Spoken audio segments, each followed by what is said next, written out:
Day 36 of 365.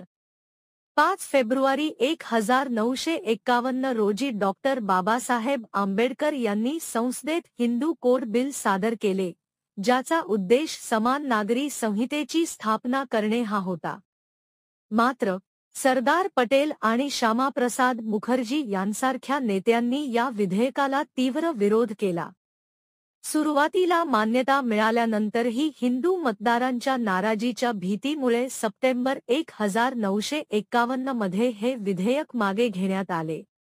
Hindu समाजात सुधारणा झाल्याने नाराज होऊन डॉक्टर आंबेडकर यांनी मंत्रिपदाचा राजीनामा दिला. तथापि त्यांच्या प्रयत्नांमुळे पुढे 1955 चा हिंदू विवाह अधिनियम आणि 1956 चा हिंदू उत्तराधिकार अधिनियम लागू करण्यात आला. अशा अधिक कंटेंटसाठी कृपया लाईक